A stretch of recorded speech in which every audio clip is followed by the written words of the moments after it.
This new 280 character limit can allow me to name all the things I love now, and then it's just lists of pink shirts, Kesha, getting white girl wasted, Lena Dunham, Taylor Swift, Grey's Anatomy, Fireball, satin sheets, Splenda in my coffee, bubble baths in my blankie.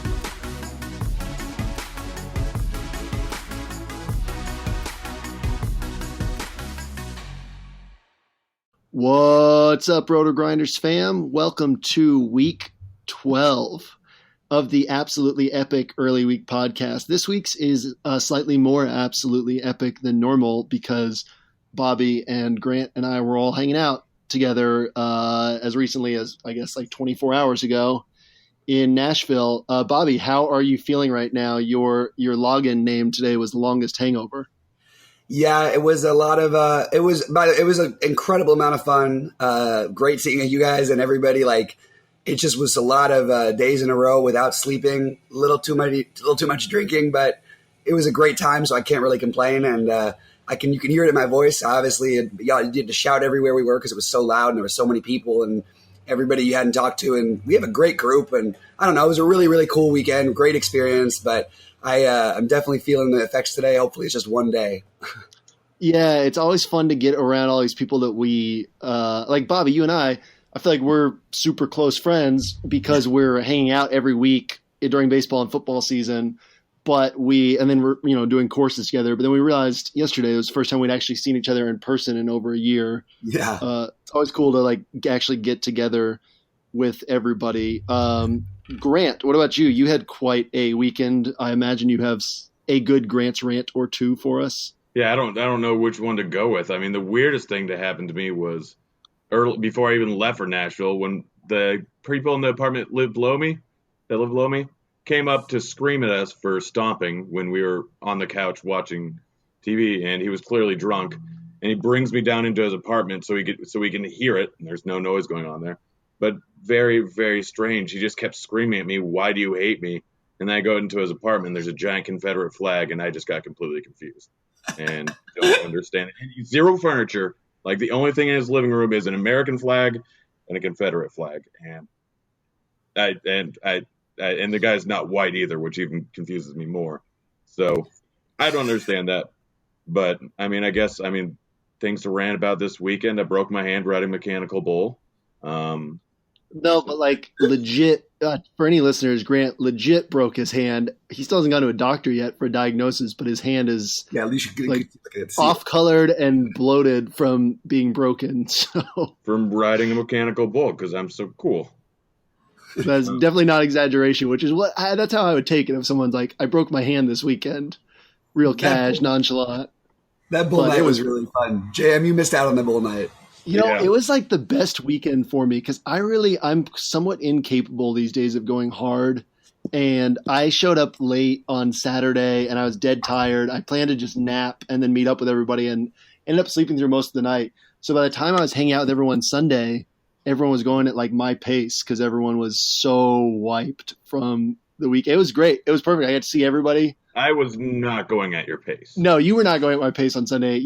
Grant got kicked out of the bar by the end of the day on Sunday. I didn't actually get kicked out. So I chugged a beer against someone and I got too full. Bobby, you got kicked out? No, he wasn't kicked out. Oh, okay. All right. I thought you said that you got kicked out. No. Continue, Grant. Yeah, so I just have a terrible gag reflex, and so I chugged a beer 3 times against people because everyone wanted to chug against me. I'm like, oh, I'm too full.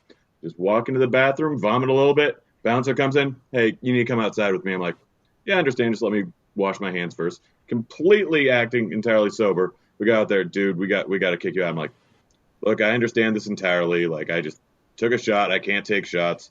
I'm completely sober right now. I'll go in there and I won't drink anymore. He's like, this is by far the most coherent conversation I've had with anyone all night. You're good to go. Just don't drink. Yep. You also threw up at the airport this morning. Is that accurate? Yeah. Well, we can get to that during Love at First Sight. Oh, okay. Perfect.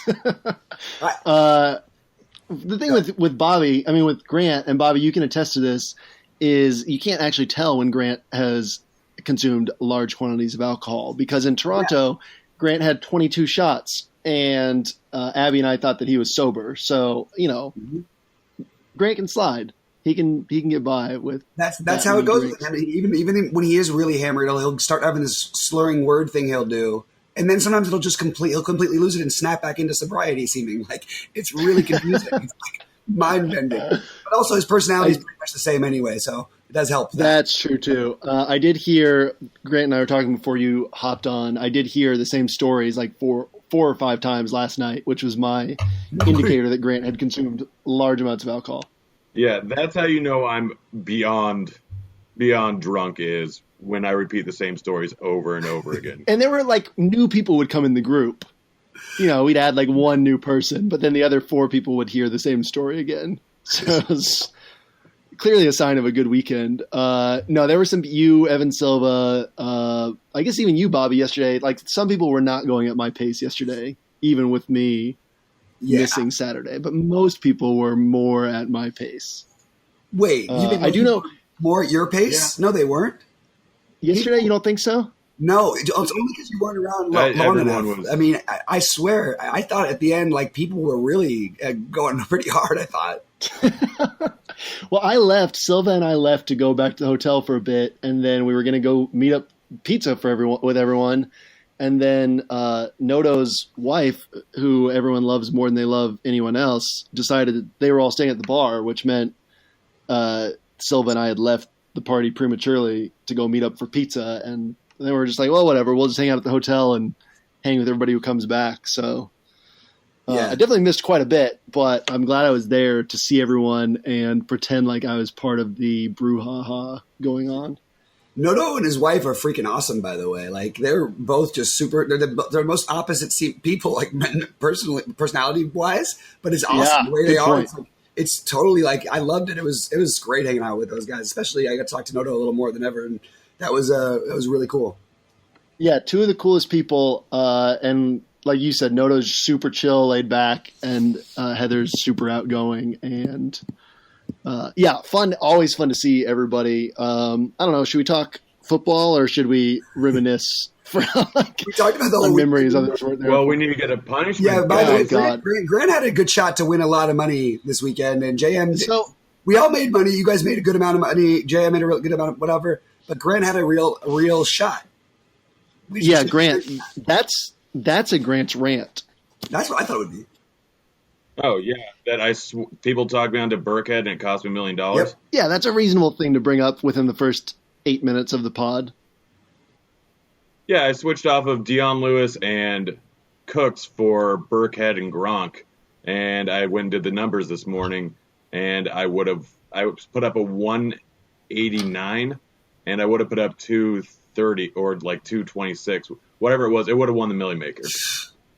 And I had one entry in the Millie Maker because I didn't do any lineup building until Sunday morning when I woke up, and that was it.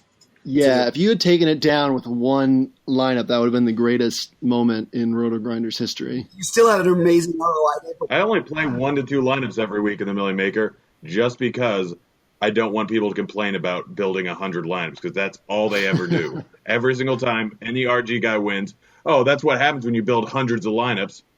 Dude, that's not a given. Hundreds of people build hundreds of lineups on it every week, and rarely do they ever win. Oh yeah, dude, I feel so much pain for you. I'm not always a terribly sore loser, but I would be super sore. Actually, I am, but I would be really, really pissed off if I was you right now. But I'm glad you're hanging in there because these things happen in DFS. But I really can't believe that you actually had to line up in that morning. And if you maybe slept in a little bit, you might have gotten there. Yeah. Oh, if I would have slept in a little, if I wouldn't have had to wake up. I mean, the problem is that I was dicking around most of the time, swapping out Sterling Shepard and other lineups. On the draft app, which was the party this weekend, I just swap them out of 400 lineups one by one. Yeah, I mean that hurt the roster construction as well. I had an either or that I picked the wrong side of that I lost some money. I mean, like Bobby said, made good money this weekend, but it could have been a huge weekend, but pales in comparison to Grant's disappointment. So by like $960,000. So definitely bummed about that. But for Grant and for Bobby and me, because we all have a pact, we each get 1% if one of us wins the millie. So $10,000 down the drain for Bobby and me, which really hurts Grant. So still love you, but that's rough. Sorry. I fucked up. All right. So before you get to doling out punishment, I would like to point out that you told, as you were telling stories over and over again, you told so many people how dumb Bobby and I were in our bold call last week. I don't know if you remember that. I heard you telling multiple people how dumb Bobby and I were. Oh my God, he did. He did that like 9 times. Yeah. I overheard it. And we picked D.D. Westbrook. It was the next day that news came out that he would play limited snaps. And on limited snaps, he still had a higher score in yards and catches than Cole and Mercedes Lewis. Mercedes Lewis caught a touchdown, which means that you won the bold calls, fair and square. Bobby and I lost. But it's not like D.D. Westbrook was a horrible call on Monday night, lacking all the information we had by Tuesday. With that said, we lost. So what are we dealing with? All right, I've got I think 5 for you guys to pick from. You're not going to like any one of them. I'll save the worst one to last. And these all kind of have to do with things that happened to me this weekend because I wrote them up. That was my concern. Ago. Yeah, well, the first one is dude next to me started watching porn on my flight home, and now I have to go to the hospital because I've had a boner for more than 4 hours. # hard flight. That's not the worst one?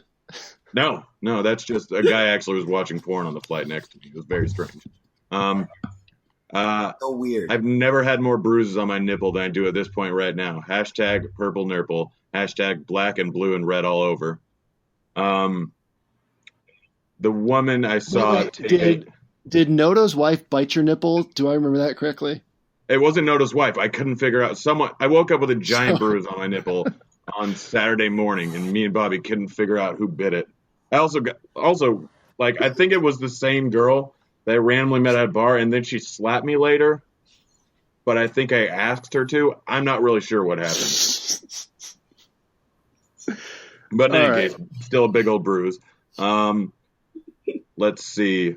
To the woman I saw take my half-eaten hot dog out of the trash can, you are the true love of my life. # thrifty. # misconnection.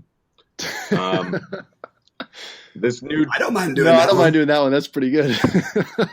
This new 280 character limit can allow me to name all the things I love now, and then it's just lifts: pink shirts, Kesha, getting white girl wasted, Lena Dunham, Taylor Swift, Grey's Anatomy, Fireball, satin sheets, blended in my coffee, bubble baths, and my blankie. Half of those I love, half of those I hate. I just kept entering stuff that you guys would not want to. I actually love bubble baths. Oh gosh, so do I. I took 5 this morning. I'm not even kidding. It's very strange. My body when I drink a lot, my body can't regulate heat. So I went from freezing, and Bobby had my jacket, freezing to boiling hot. I had to constantly go from my bed to the bathtub and put as much hot water as I could in there. It was a very rough morning. And then the worst one, I think, Lena Dunham is a national treasure. If you don't agree with everything that she's ever done, then I don't know what's wrong with you. I don't guess I know enough about Lena Dunham to know how. Grant knows me well enough to know to know that I would hate to do that one. I've gotten a lot of flack this week, so I may as well bring this part of it up too. But on Twitter, because I've written the president a few tweets or whatever, and only people who get mad are people I've never heard of before and go off on stuff about RotoGrinders. My beliefs are my own. I want to say that very clearly for any of you that do follow me out there. I definitely don't have shared beliefs for the most part. With I'm not a pro-Trump person. I'll just say that, to be honest. And but what about has nothing to do with anyone tweet else. Last year about how much you love this Trump guy running for office? Yeah, you were a Trump guy last year during the pod, and I was a Hillary guy apparently. I do recall that being a lost bet on the pod. That was one. That was one of your tweets last year. Yeah. Oh, that was the worst. I think Grant. I'll have to decide by the end of the show. I'll go with one of the middle 3. All right, Bobby, should we post the same thing? I think so. Oh man, that's kind of funny. That's not what I wanted to do. I wanted one of you guys to pick the Lena Dunham or the list one. Well, I like the list. Yeah, all right. Let's both do the list one. How about I get you kind of separate lists? We'll hammer it out. Okay. I'm just going to list 20 things, and you guys pick and choose which one lists who. All right, I like that. Can I tag Bobby in it? Can I say Bobby's one of the things that I love? Yeah. No, I'll do that. You're And I'll also say going to JM. have to say me. Okay. Yeah, and we'll say JM and All right. And yeah, exactly. All right, I like it. We'll do that. All right, we're 15 minutes in. We will spend a little less time on football today because nobody's here for that anyway. By the way, it was cool. We got to chat with a few people who listen to the pod, and I know Bobby and I were together chatting with a couple people. It was always fun to know that the podcast is appreciated, even if we're kind of idiots on Monday night, even if we don't have a ton of information on Monday night. Totally tons of fun to do this with the three of us, and always awesome to know that people are actually listening. So thanks for listening. Thanks for appreciating the work that we put in. My favorite thing about everyone's comments on the pod is almost every single time they love two of us and hate a third person. And it switches between each of us. Like, I heard that so many different times. Oh, I love you and this guy. I don't like that JM guy. Oh, I love JM and Grant. Oh, I don't like that Bobby guy. Oh, I love Bobby and JM. Grant, you're terrible. I hate when you talk on here. Grant's like the only truly like polarizing personality on our. I feel like. Oh no, dude! I think I'm more polarizing in some ways than you're Grant very is. opinionated and like strong in your opinions. I could rub people the wrong way until you meet me. Usually once people meet me, they usually end up liking me. But sometimes I can have misconceptions because I can be a little brash at times. That's fair. I can see that. I can see that. I don't mean to be. I don't feel cocky. I feel passionate. That's what how I try to see it. But probably just justifying it for myself, but I'll take it. All right. So we're going to talk about, we're going to run the same format as last week. We're going to go about 30 seconds on each side. Whoever goes first will get to give a counterpoint at the end if they want. You guys never used your steals last week, but if I give one to Grant first, Bobby, you do have one steal per game. Same thing for you, Grant. So we're going to actually do 4 Thanksgiving Day topics and then 4 topics on the Sunday main slate. I know that I'm not a huge proponent of really small slates, but I know that the Thanksgiving one is always a favorite for people. It's one of the biggest NFL DFS days of the season. There's always huge contests on Thanksgiving. So we want to talk about those games for you guys. I know that most of you will be playing those games this week. So we're going to go by position since we have 3 games. And I wanted to ask, and Grant, I'll go to you first on this one. Quarterback. Who's your favorite quarterback on the Thanksgiving Day slate? Price included, like all things considered, who do you like the most? I think I've got to go with, first of all, price is mostly irrelevant depending on which. I mean, the one thing I've looked at so far is I have like 10 $250 live final queues for Thursday over on Fantasy Draft. I don't know how to make that many lineups, and I just tried to set one, and I put in the top price player pretty much at every position, and I'm still leaving money on the board. So price is irrelevant here. It's entirely game theory based. You have to realize that for Thanksgiving, if you're not the ownership on the top price guys is going to be so high regardless that if you fade them, then you're already doing some great game theory stuff, and there's enough scarcity out there and enough guys that could do something that you don't need to. So I'm going to have one lineup, I'm sure, where I have like 10K left on the board. But QB this week, Phillip Rivers. Dallas just ain't great. They just got lit up by Wentz, I believe. No, Wentz actually didn't have that great of a game. They just got stomped. But this team, I got a feeling that Rivers is going to put up another huge game this week. It's finally in sync with Keenan Allen. He has a lot of great weapons, and a lot of those can be exploited when going up against Dallas. Analysis there. I didn't do too much. Bobby, what about you? Who do you like on the Thursday slate the most at quarterback? I think that Rivers I like Rivers a lot. I think Rivers has a chance to have an absolutely monster game in this spot. I think that I don't know. I don't see it as chasing because I like it. I think that there is something to when they click, they can be really, really good. And obviously, Buffalo people were actually on Rivers quite a bit yesterday. Not like a lot of the sharper people I talked to at the party were on Rivers. I wasn't as much on Rivers, but I understood it. And I think this is a really decent-ish spot. Like, I don't know. I'm still having a hard time between him, Dak, and Cousins because I like all of them. To be honest with you, if the weather is all good in Washington, I might switch over to Cousins. That's the only thing I'm looking at. Yeah, I think Cousins is really interesting because he's so perpetually overlooked. And I got on him too late this last week to use him. But and Bobby, you were all about that Washington New Orleans game. I mean, that was where most of your action was. And I started realizing, man, Cousins is so good and no one ever rosters him. He was cheaper than Brady, cheaper than Alex Smith this last week. And he put up 29 against that great New Orleans secondary. Marshawn Lattimore missed a large chunk of the game, which makes a difference. But put up 29 against them, put up 31 against Minnesota. And I kind of feel like he's not going to draw the ownership of like a true top guy in this spot. So I agree with you guys. I think that those are the two best on paper plays. Eileen Cousins. I think you guys basically agreed, so no need for a counterpoint. But I'll give the point to Grant there just because he said it first. Also, I think I'll probably just wait to give out points till the end and just decide who made better arguments. And it's probably because last week Bobby won. It's probably going to be Bobby this week who loses and has to try to steal the win at the end. Mostly because I want Bobby to talk about Nickelback or Kesha or something like that. So let's just be upfront.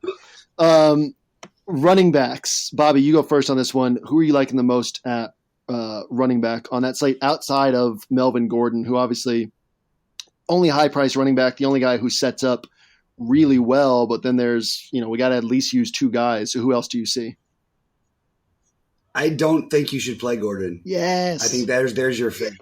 There's your fade. I was screaming about it at the party. Look at his numbers going back to college after 6 games. And then in the NFL, it's been 8 to 10 game range. He completely disappears at the end of the year. His body is so beaten up.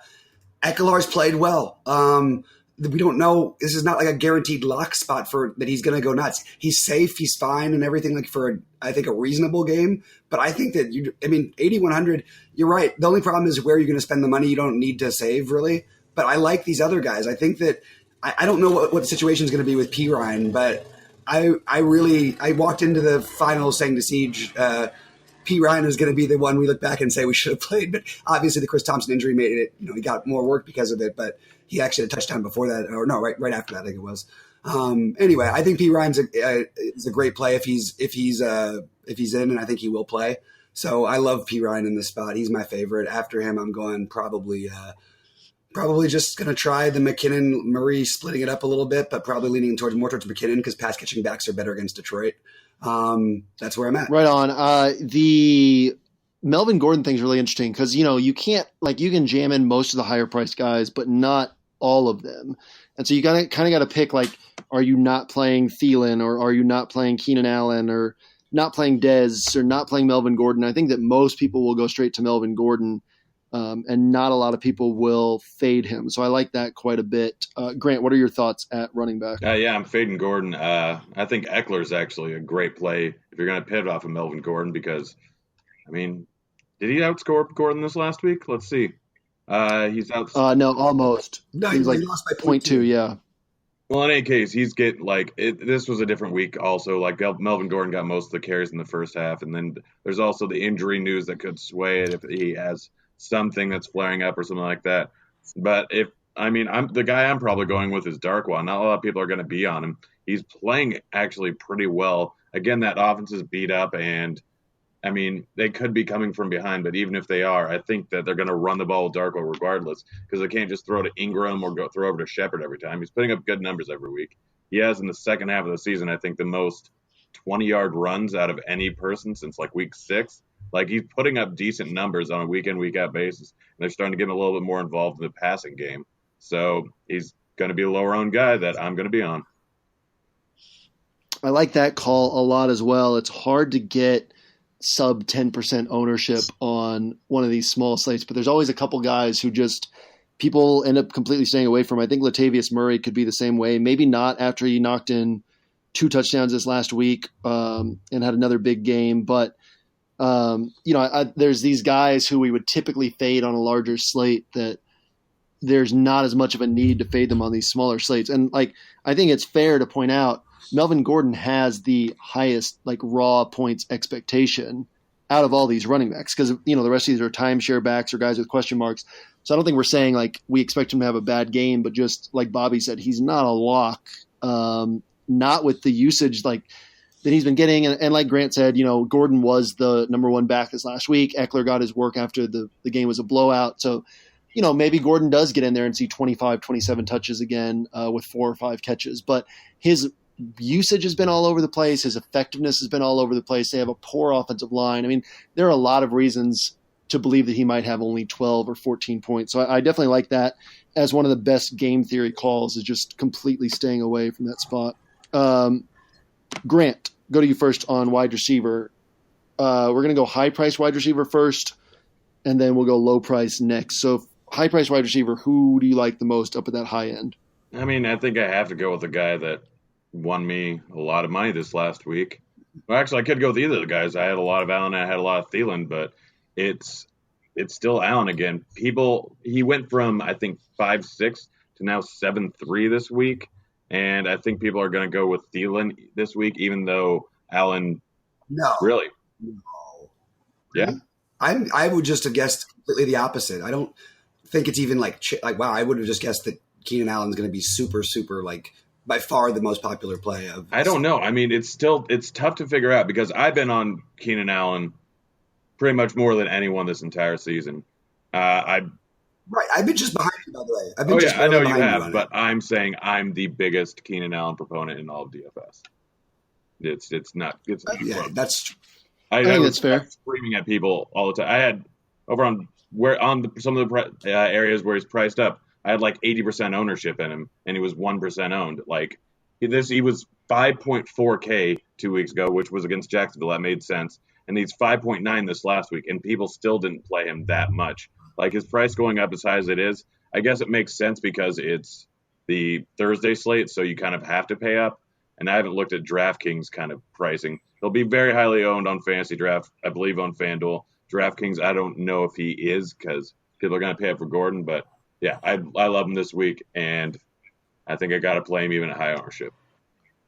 I wish I was as heavy on the Keenan Allen bandwagon as you guys, because that was my either or that cost me 40K this last weekend was Keenan Allen and Mark Ingram or Jarvis Landry and Travis Kelce. So after the early games, I was feeling pretty good about it because Landry and Kelce combined for 41 points, but then, Keenan Allen scored 43 on his own. So that made a big difference in expected profit on the weekend. Bobby, what about you? What are you seeing from these, this Diggs, Dez, Shepard, Keenan Allen, Thielen range?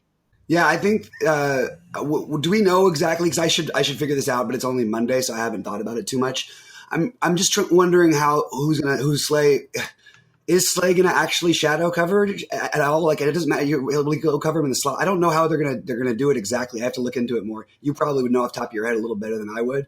But yeah, so real quick on that, Slay is almost never gonna go into the slot, which means he should just trail Diggs most of the time. Diggs spends some time in the slot too, but it should be 80% that Thielen's not on Slay. He will be on Quandre Diggs, who's played well, but but it's different. He's not. I don't think it's a concern really, to be honest. I'm a little bit concerned only because I think Slay covering Diggs that much. I want Diggs more. I think Diggs is. I actually love the spot. The problem is I love the secondary receivers and the slot receivers a lot more against Detroit, and they're playing their running backs against their defense. But I don't know if I want to attack specifically Darius Slay. He's been really, really good for the most part this year. So I don't know. I'm still debating between those guys. I'm all over. I don't know how not to play Keenan Allen. I'll play more Keenan Allen than any. I don't know if I'll have one lineup without Keenan Allen in it.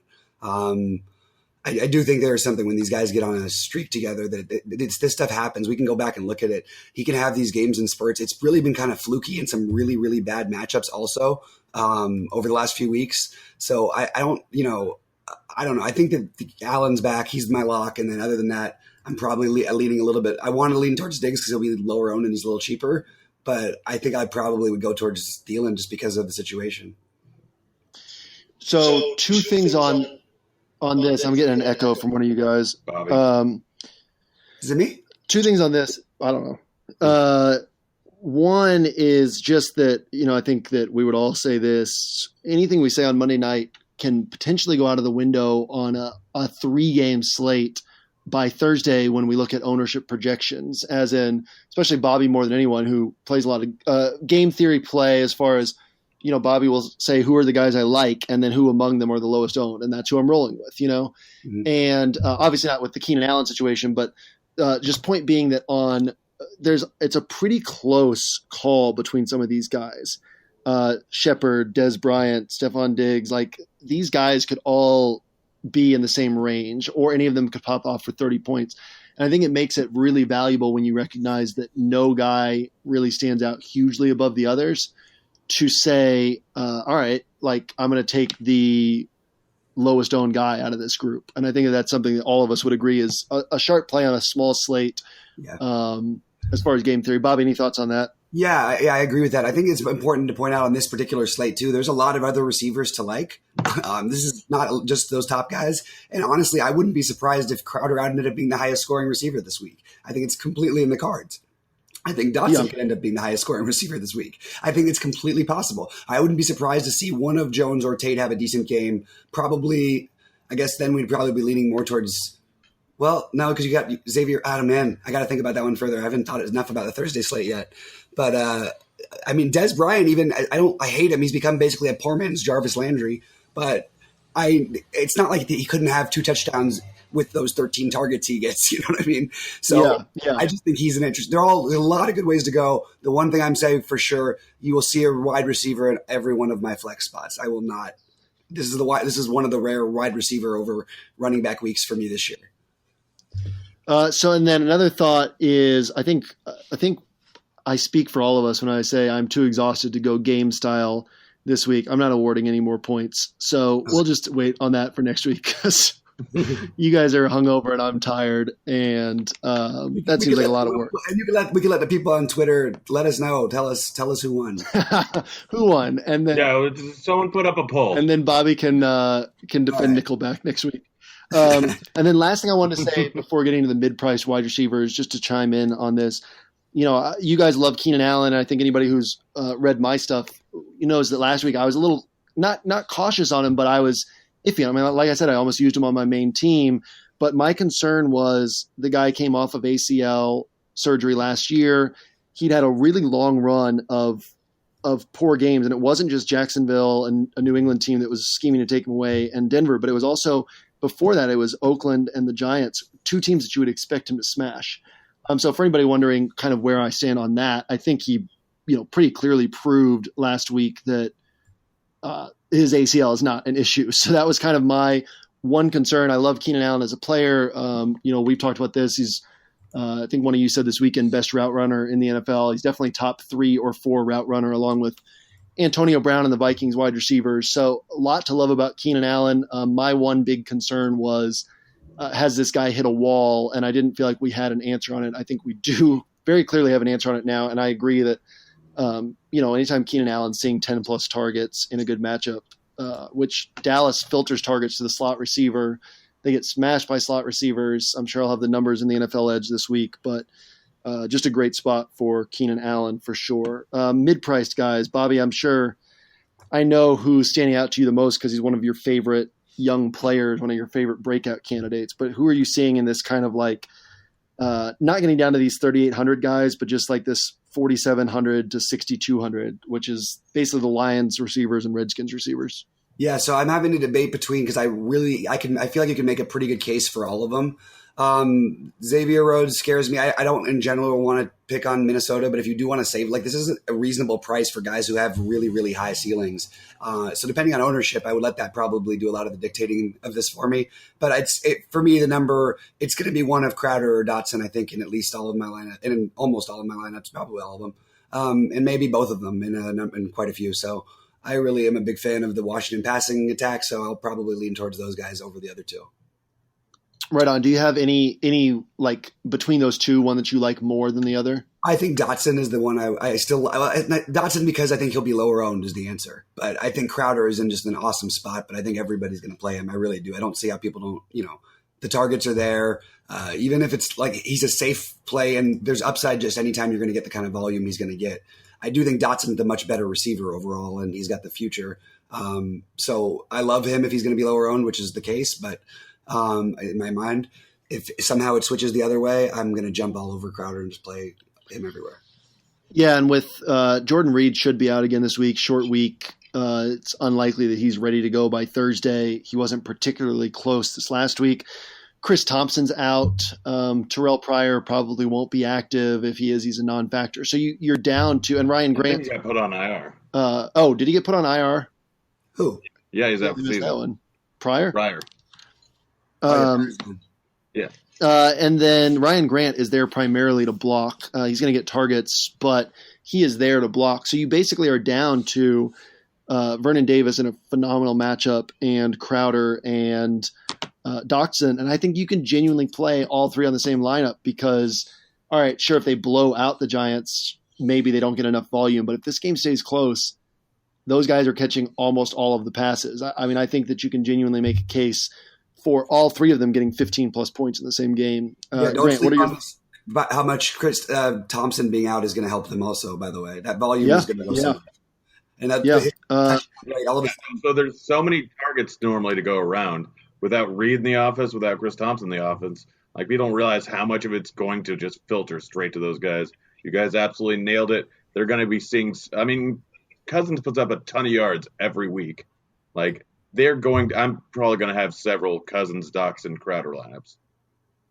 Yeah, and if Grant plays, you can play him because the one flip side of this whole thing and why I'm getting even more on Cousins as I think about it, the one thing he does, and everybody, that was everybody's reason for arguing me against Crowder with me this week, and Thompson, just that he spreads it out too much, which he does spread it out quite a bit. I thought the situation was too good, and I think it's too good again this week to pass up on any of these guys. You have to be looking at this to be, in my opinion, your core in every sort of format. I think that just makes too much sense.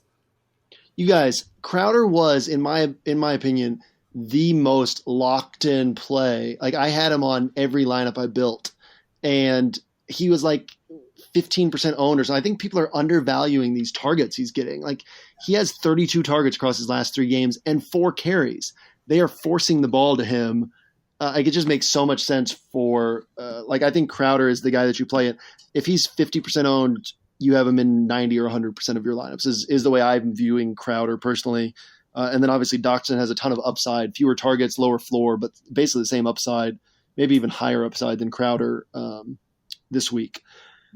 All right, so that covers the Thanksgiving slate. I think tight end, obviously, it's Evan Ingram and Vernon Davis are the best plays, and then you can go game theory from there, but it breaks down pretty easily there. Kyle Rudolph, yeah, there you go. That's what I'm doing. And then that brings us to the Sunday slate. So I don't know how much you guys have gotten to dig in yet. I was basically traveling all day and trying to catch up on sleep. But this slate on Sunday is tough. Like, it's really tough insofar as we've gotten conditioned the last few weeks to, Bilal Powell. Sure, he didn't do anything, but you had a 4K running back who was going to get 20 touches. Last week, Jamison Crowder, you had a $4,300 receiver, Bruce Ellington, a $3K receiver, who they were going to get at least 8 targets. Like, these are locked-in values that enable you to get to some of the higher-priced guys. This week, there is a lot of ugliness and a lot of guessing on there's no running back below 5K, like, actually worth truly liking. Like, you can make a case for Deion Lewis, but there's no one who you're like, oh, yeah, I want to play this guy. And really, a lot of the wide receivers, cheaper wide receivers, same thing. So the only guy under 5K who I really like, and I think is probably the guy I'll be locked into the most, is Corey Davis. And Corey Davis is I was going to pull up the numbers, but I'm still stuck on this Thursday slate, so give me just one sec. But basically, he's the number 1 receiver for the Titans. They're playing this Colts defense that can be trashed through the air. And his target counts this year are 10 against Oakland in week 1, his first game as an NFL player, 3 against the Jaguars, no surprise there, 5 against Baltimore, 10 against Cincinnati, 7 against Pittsburgh. 4 of his 5 games have been against 4 of the top 5 pass defenses in Pittsburgh, Cincinnati, Baltimore, and Jacksonville. So we haven't seen anywhere close to what this guy can do. I think that game against Oakland, his first career game, 12.9 points, I think that's his floor this week against Indianapolis. We're looking at probably 8 to 10 targets in a really great matchup, only 4,900. That's all I'm seeing. So I wanted to ask you guys basically, Grant, I'll go to you first for like a cash game perspective. Under that price range, is there anybody you see that stands out to you that you feel comfortable with? And then Bobby, I'll go to you for more of a tournament take on this. Corey Coleman, Dontrell Inman, D.D. Westbrook. I love it. Yeah, and so all of them are going to get tons of targets. Coleman got 10 targets this last week. They don't have other people to throw to. Inman's getting a good amount of targets. I think it was tip and pick got me onto him this week. Didn't really pay off as well, but he's the main guy in that offense, and they're going to be coming from behind. And D.D. Westbrook, with Patrick Peterson being on Marquise Lee, Westbrook's going to get peppered with targets, and he's probably going to go off with one. So that was kind of my question, is how viable are these guys in cash? Because those are the same three names that stood out to me. Inman, it's like I used Kendall Wright in cash a few weeks ago against the Saints because, okay, yeah, the Bears want to throw the ball only 12 or 15 times, but when they fall behind, you know they're going to pass. Okay, Kendall Wright got 8 targets at minimum price that week, but he had 2 catches. And it's like, that scares me with Trubisky, so I wanted to get your take on that with the Eagles pass rush, if that actually concerns you. D.D. Westbrook, maybe he only plays 40 snaps again. That concerns me. And then Corey Coleman, just a matchup against Cincinnati is so tough on wide receivers that 10 targets from Kaiser still leaves me feeling like maybe he gets 4 for 40 instead of like the 8 for 80 that his talent would support. Do you have any concerns about these guys, or you feel, it's Monday night, but you feel pretty safe about them in cash? Yeah, it's Monday night, and I've got to look. Let me look over at the running back. So a lot of it's going to depend on what running backs I want into my lineup. Gurley versus New Orleans, yeah, I probably want him. McCoy versus KC, yeah, I probably want him. So yeah, I'm going to need to pay up at running back. I don't know if I want Hunt versus Buffalo. I want to pay up for 2 of the top priced running backs and probably a mid-tier guy. So I'm going to need to find value elsewhere. There's not a huge amount of really cheap tight ends that I want. It's more likely going to be a pay-up spot for either Kelsey or Gronk. So just the one place where you do find value is going to be wide receiver. And you get more safety overall pairing any one of those 3 guys with a top-priced running back or a top-priced tight end than you do with going with a medium-priced running back and wide receiver or a top-priced wide receiver and low-priced running back. All right. I like it. Makes sense. Bobby, any names besides those guys standing out to you? I think Kenny Stills is viable in tournaments with Matt Moore locking onto him. That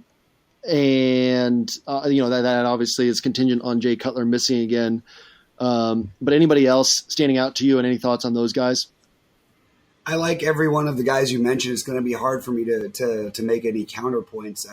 I think that every spot, every single one of but the one thing I disagreed on with you on JM is that I think these are all really, really good spots. And I happen to love Westbrook. I think this is, if we obviously will find out how much more of it he'll be involved in. I think it's going to be increasing, obviously. I can't imagine why I wouldn't. We like secondary receivers against Arizona.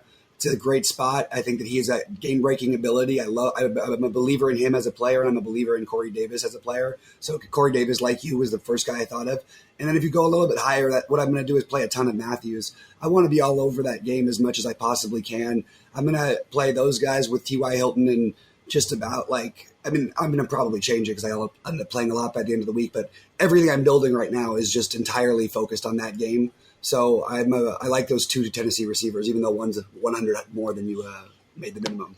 Yeah, I like that Rashard Matthews call, and that actually brings me to the next question. So, Bobby, I'll go to you first, and that's, I think this week, I don't know how much you guys have been able to dig into these sub 5K running backs, but it's a wasteland.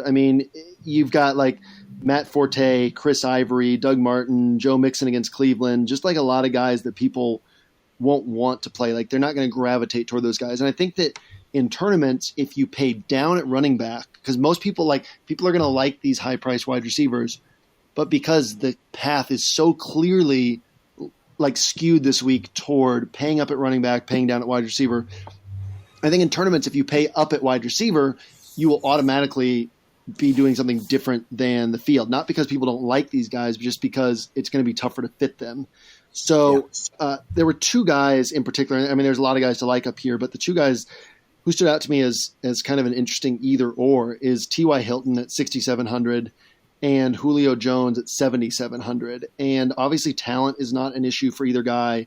Matchup, Julio Jones is taking on Tampa Bay, best possible matchup. Hilton's taking on Tennessee, one of the best possible matchups. The concern is just workload and how weird things get with these guys. So, Bobby, between those two, do you have a clear preference? Yeah, it's well, because I'm so interested in stacking the other game, I'm finding myself with a lot more Hilton right now. I'm not, where I stand on Julio in general. I think this year it's been a strange year for them. So I'm not, the Super Bowl hangover thing is not just a joke. It happens to most teams, especially one that lost as brutally as they did. And I think that something happened this year. It's like they played really conservative every time they've had a lead, and they've lost a few games by doing that. And they almost blew a 35-point lead against Detroit doing that earlier this year. So I think you could make a really good case for him. It's obviously a dream spot. I think he's going to have high ownership, even though people are getting annoyed with him. I still think the ownership's going to be there because he is the one guy who sort of stands out obviously at the top. And I think Hilton will be less owned and he's cheaper. And he's in a game that I'm a little bit more interested in stacking, although I like both of them very much. Right on. Grant, any thoughts between Julio and T.Y. Hilton? I mean, on paper, it's Julio. Also, you guys, I don't know if you're watching the end of this game tonight. It ended, right? Yeah. Okay. The way you said it made it sound like it was still going on, and Bobby and I had somehow missed like a double overtime or something. Yeah, no, beautiful Blair Walsh missed kick. But Julio actually did decent tonight. I don't know how many points he ended up with, but I know he got a touch. I think he had 5 for 71 was his final line. Yeah, so, 16, 17 points. And people are going to look at that and think highly of it. But the fact that he was getting guarded by, Lane, and essentially an entirely new secondary, it's not like he really had a great matchup. Hilton this year, though, in similar kind of type matchups that can really get burnt in the secondary. Cleveland and who was the other one? San Francisco both got teams that can really get beat hard in the secondary and give up big plays. Tennessee is exactly that type of matchup. And this is a game that's probably going to be, in all likelihood, a lot closer. And it's more focused on one certain guy in the lineup. So I think it's going to be Hilton just straight up from lower ownership and higher ceiling in this game. I mean, I get Julio Jones has had a 50-point game before, but Hilton has had 3 of 27, over 27 points this year. Yeah, if we just look at game logs, it's like Hilton's floor is about 3 points and his ceiling is close to 40, whereas Julio's floor has been like 12 or 14 points and his ceiling has been about 20. Obviously, we know that Hilton's floor shouldn't really be that low. We know that Julio's ceiling is higher than he's shown this year, but I think that Hilton is the stronger upside play in tournaments, given what we've seen. I think it's also interesting that a lot of these bad games, now one of Hilton's bad games came against Tennessee, at Tennessee, which does make a difference for Hilton, who plays much better on the turf at home.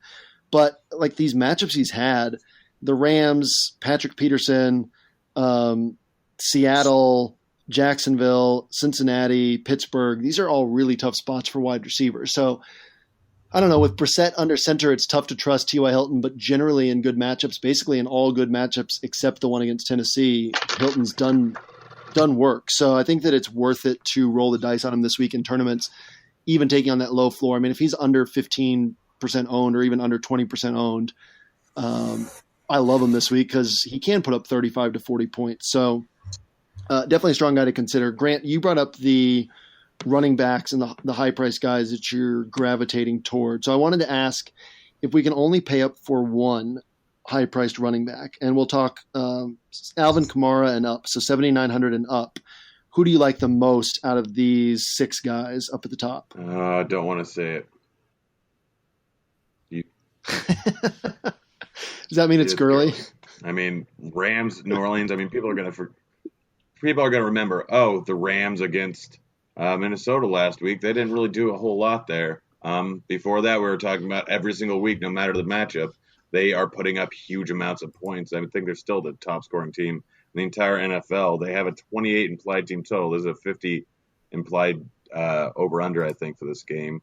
They're slight favorites, and Gurley's going to be involved whether they're coming from ahead or coming from behind.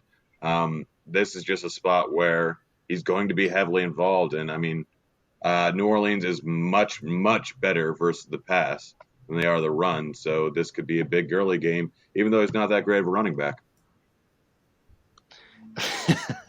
Had to get that in. And then even when they pass, Robert Woods looks unlikely to play this week. So I think that, Woods, it's easy to knee jerk and say he's their number one receiver. When we look at percentage share of team air yards, Kupp and Watkins and Woods are all pretty even. I mean, they use them for an equal amount of upside is a way to say that. But that's still leaving, 25% of the team's air yards on the sidelines if Woods misses, which seems likely at this point with his shoulder injury, which is going to be more work for Gurley through the By the way, where's Cooper Kupp from? Where is Cooper Kupp from? I know that.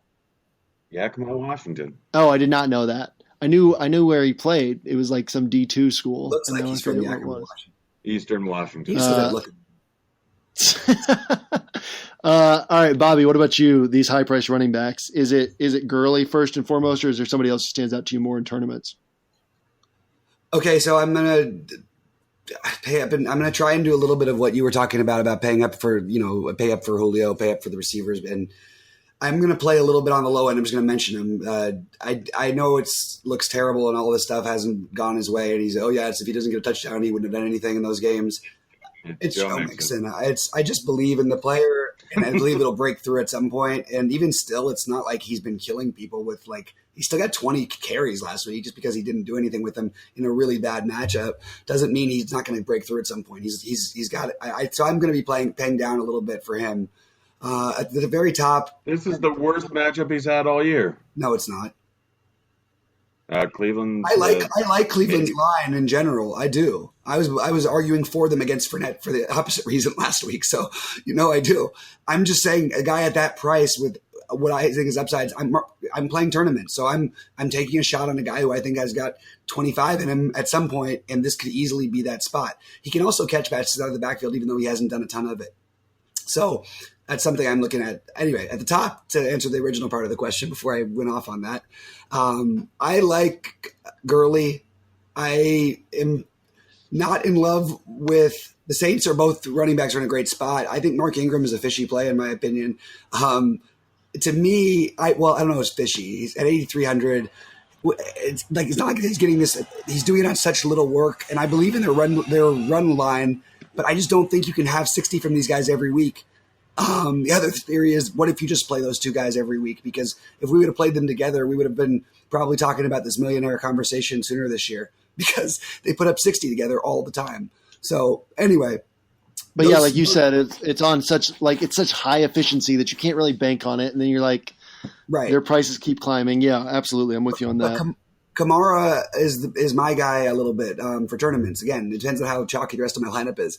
And it's strictly because if I'm going to play the Saints, I'm going to do what I did this last week and play Kamara.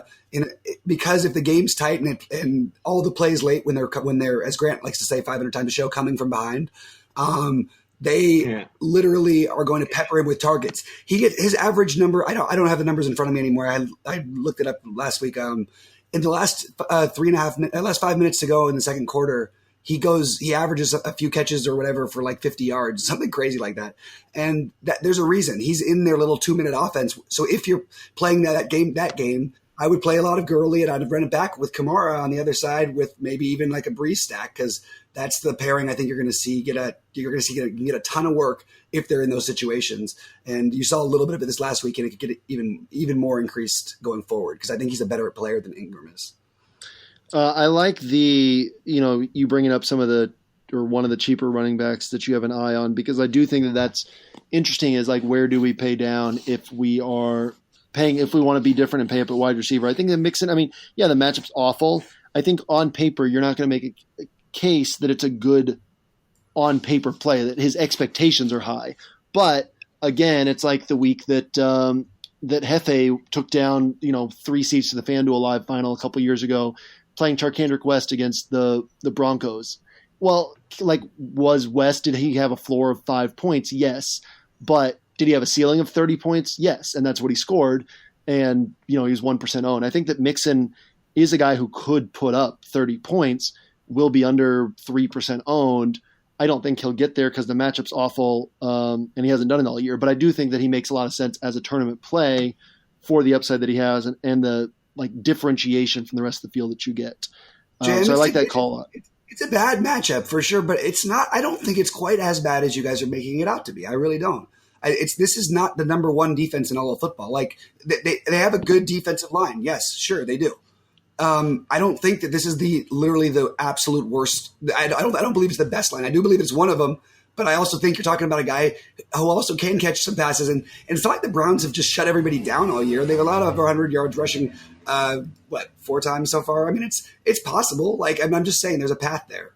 Yeah, I mean it's volume based primarily. They're allowing 3.1 yards a carry, which is best in the NFL. They're second in the NFL in run defense DVOA. So they're a top 2 run defense by either metric. And the Bengals' offensive line is trash. I don't even think this is about Mixon right now. I think it's just he has nowhere to run with that offensive line. So it's just hard to get those points that his talent can get, which is why we haven't seen it yet. And I agree with you. I think we will see it at some point. I think that you will be on the play on the week we see it, and I think I probably won't be on the play the week we see it. But I do think we'll see it at some point this week. This season for sure. All right, last one I want to touch on real quick is just the tight end position, and obviously, like you said, Grant, Kelsey, and Gronk are really strong plays up top, but pricing's tight. So if we have to go down a little bit lower, obviously there's some cheap guys, but there's 4 guys in this kind of 4,500 to 5K range, which is Jack Doyle, Jared Cook, Greg Olsen, who should be off of IR this week, and Delaney Walker. So assuming Greg Olsen's playing a full complement of snaps, Kelvin Benjamin's been traded, Curtis Samuel's injured. Then you also have Delaney Walker, who he hasn't put up the numbers he put up last year, but if you actually look at his game logs, no touchdowns receiving all season, and he's still putting up 12 to 15 points every game. So let's add a touchdown on there and you've got an 18-point play.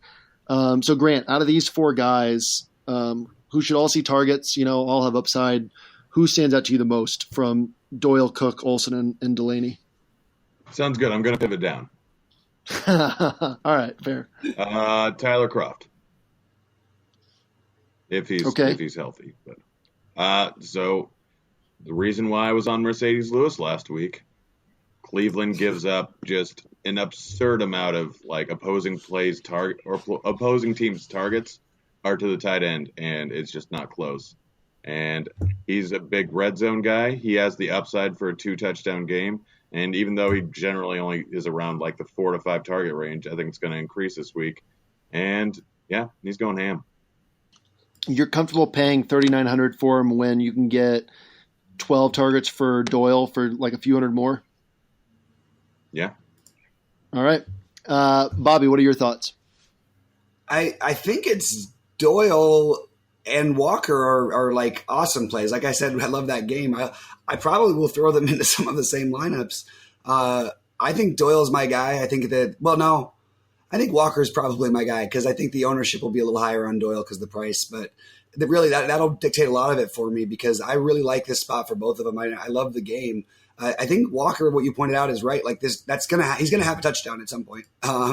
If that happens and he gets you 20 plus, that might be good enough for, that tier of a tight end this week. And honestly, as much as I'm cool with, maybe I don't really want to pay up for Kelsey, and I'm worried Buffalo might actually be the worst team in the history of the NFL all of a sudden somehow, just how badly they've been smoked the last couple of weeks. So I feel like that's a little bit of a worry spot for me. I don't want to pay up for I'm okay with Gronk, but I'm not in love with it. I'm very interested in both these guys, but I'm going to let ownership dictate my final decision, and I'm not really looking all that many other places. Yeah, and to be clear on the Kroft thing, Grant, I do like the call, and I almost used Kroft on my main team this last week for 2,900 just because I couldn't pull the trigger because I wanted Kelsey so badly, wanted Gronk so badly, but the guy gets usage. He only had 2 targets this last week, and he was kind of in and out with an injured hand, but that was his first game under 4 targets in good matchups. Basically, we've been able to rely on 4 or 5. He got 7 looks against Cleveland earlier in the year. I definitely like it. Like you said, red zone threat. I'll have a hard time passing up the 10 plus targets for a few hundred more, but I do think that Kroft is in play, not at the top of my list compared to these other guys, but I do think it's a sharp call on him. I just don't like the price that much. That kills off our 8 questions. No points awarded except at the very beginning because we got tired of that. And brings us to Love at First Sight. So, Grant, I imagine you have multiple Love at First Sight stories to choose from. What do you have for us this week? Yeah, I mean, I'm just going to go with the nice lady where I was out at the Nashville airport and standing outside vomiting into a trash can because, I'm classy. I'm crying because it's a bad one because this weekend. And some like 30, I guess like 45-year-old blonde woman walks by, just gives me a smile, rubs me on my back. Yeah, I've been there before. As I'm covered in tears and vomit. It was just one of the most special moments I've ever had in my entire life. Oh, gosh. What was the tears part for real? Yeah. Oh, yeah. No, I cry every time I vomit. That's not funny, but it's kind of funny. I mean, you don't cry out of I get red. It's like a physical reaction, right? Huh? It's a physical reaction. Like it just happens. No, it's naturally. not. It's like if someone ripped hairs out of your nose. Your eyes are gonna tear up. Like I'm not actually sad. It's just that's the physical reaction my body has. Is there any way that ties into a game? Yeah. The team that made me want to vomit this week was watching Seattle play and lose. And the team that makes me want to vomit every time I watch them is San Francisco. But the thing people think are these players play like vomit, but they are not. They are a well-oiled machine in terms of offense and not defense. Hyde's going off of 30. Russell Wilson's going off of 30. This game's going to be closer than the 6.5-point spread, considering it's a divisional matchup, and they always seem to play each other well. I think this is going to be a real spot where there's going to be a lot of I think this game's going to hit 50 points. That is literally the game that will go most overlooked on the entire slate, I think. And it's so weird because I was going to say that game and say, because I've talked to Tennessee and Indianapolis so much, I'll take the other game that I'm in love with, and that's it. So that is very funny because I'm totally upset. It makes a lot of sense. I mean, I think for me, it's more of a tournament than cash game spot just because with the low total, and like you said, Grant, they always play close or almost always, but those have been 13-7 games and they've been 35-28 games. So I think it could go either way. Divisional games have a tendency to do that, but it literally, I think it's a 50-50 shot of this game just shooting out, which definitely makes it worth targeting in tournaments at super low ownership. I love that call. Bobby, I'm assuming since it's not that one, it's Tennessee, Indianapolis for you. It's Tennessee, Indianapolis for me. Tennessee, other than Pittsburgh last week, mostly has had a really cake schedule in terms of who they faced from a receiving standpoint this year. And in the one game, they did play. It didn't quite go the way that I would like for it to have gone, but you got a lot of usage on the one side. I think Indy won it like 36-22 or something like that.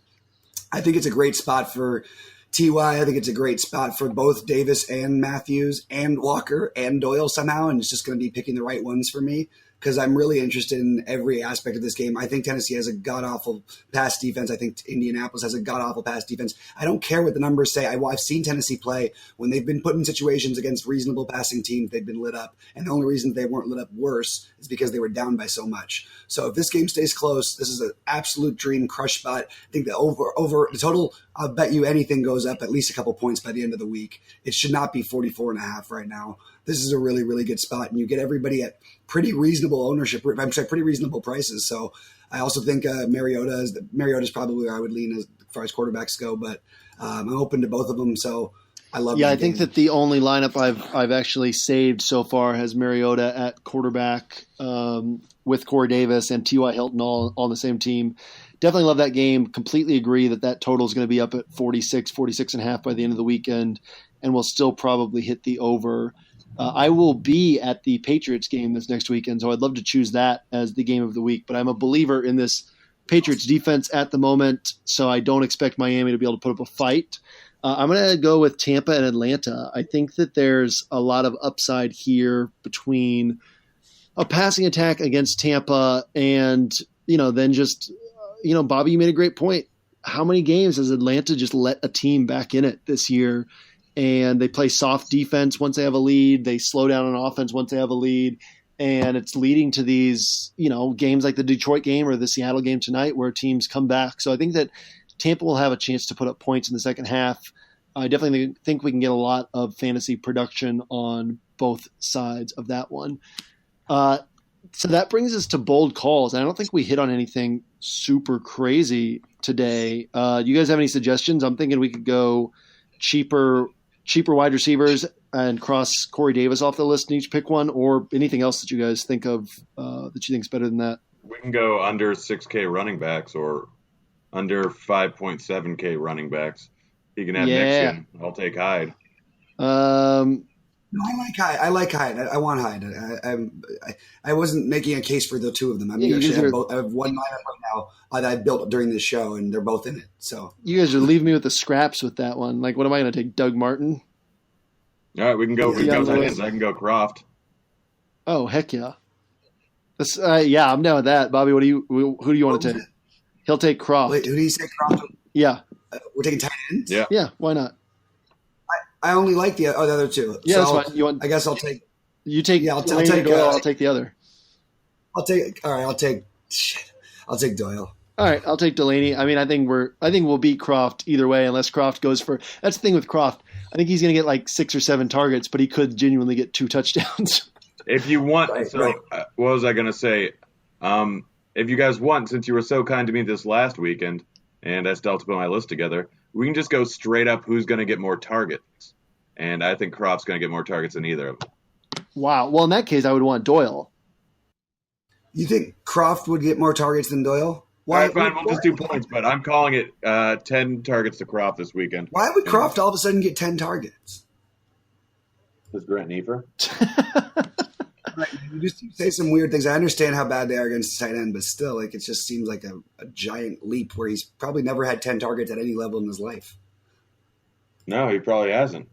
It's going to happen this week, though. Even though they're an 8.5-point favorite, by the way, this game is going to be closer than you think, and they're going to be passing more than you think.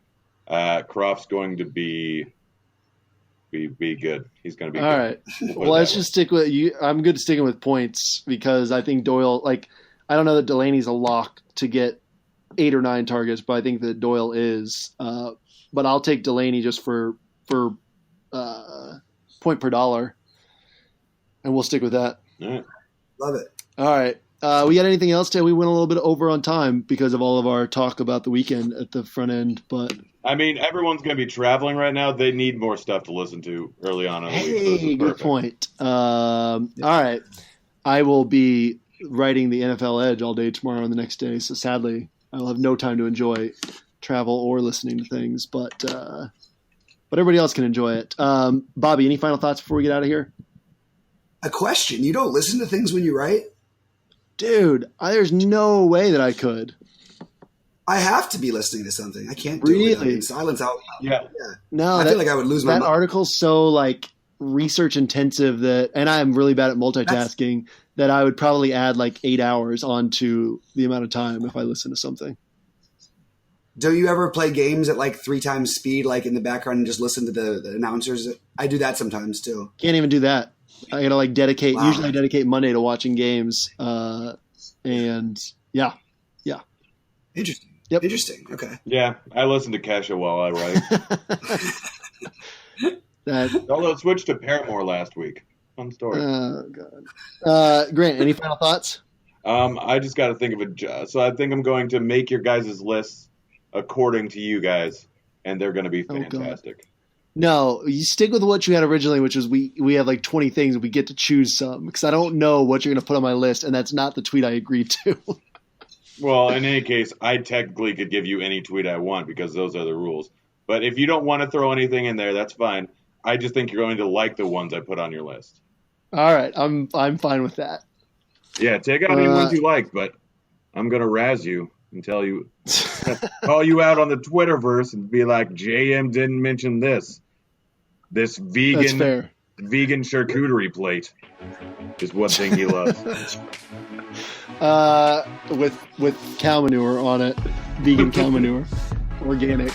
All right, I think that does it for us this week. Bobby, thanks for hanging out. Grant, thanks for hanging out. Thanks you guys for rallying at the end of a long weekend. Listeners, thanks for hanging out. Hopefully you enjoyed it. We will see you back here next week.